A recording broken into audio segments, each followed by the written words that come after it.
اعوذ باللہ من الشیطان الرجیم بسم اللہ الرحمن الرحیم۔ میرے عزیز دوستوں اور میرے جوانوں، ہمارے معاشرے کا ایک نہایت اہم ایشو جوان طبقہ کا کتابوں سے دوری اور مطالعہ نہ کرنا ہے۔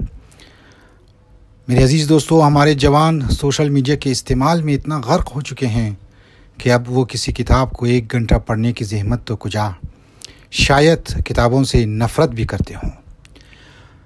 اور مجھے کہنے دیجیے، علمدار روڈ میں بند لائبریری، بند عمارتیں اور اسی طرح اسکولوں میں اساتذہ صاحبان کا پروفیشنل نہ ہونا، اس سلسلے میں نظام تعلیم کا ناقص نظام، سب عوامل یکجا ہو کر ہماری نئی نسل کو تباہ کرنے میں مصروف عمل ہیں، اور افسوس کے ساتھ کہنا پڑتا ہے کہ کوئی پرسان حال بھی نہیں۔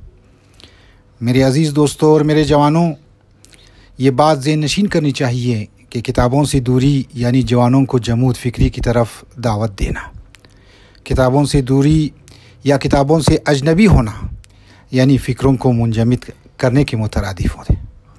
کتابوں سے دوری یعنی شعور و بصیرت کا معاشرے سے کوچ کر جانا۔ کتابوں سے دوری یعنی دوسروں کی اندھی تقلید کرنا۔ میں امید کرتا ہوں کہ سربراہان قوم اور خصوصاً جوان طبقہ اپنے حق کے لیے آواز بلند کریں گے اور جو بند لائبریری ہے اس کو کھولنے میں اپنا کردار ادا کریں گے۔ اسی طرح اگر بند لائبریری اپنی اس سفر کو جاری رکھے اور کوئی بھی اس خطرناک مسئلے کو حل نہ کرے، تو میں یہ امید کرتا ہوں کہ میرے جوان اور میری جو جوان طبقے کے معاشرے کے افراد ہیں وہ خود اب دوسری ذرائع سے اور دوسرے طریقے سے کتابوں سے اپنی دوستی کو مضبوط کریں گے، اور دن میں 1 گھنٹہ 2 گھنٹہ ضرور کسی اچھے سے کتاب کو مطالعہ کریں گے۔ والسلام علیکم ورحمۃ اللہ وبرکاتہ۔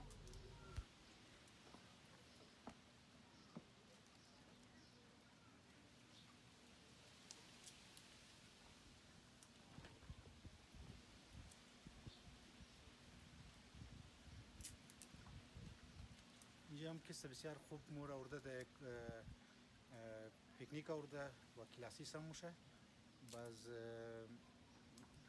کتابارم که است معرفی مونه بسیار خوب زبردست ماحول است. کاش تمنی یک سیستم دمنی اسکولای از مود یونیورسیتیز از مود پاکستان ده کویتا و میتر مبودک بسیار فایده مند بود. هم هوا بسیار خوبه و هم یک مطالعه است و یک پیکنیک هم مشه. ٹھیک ہے نا؟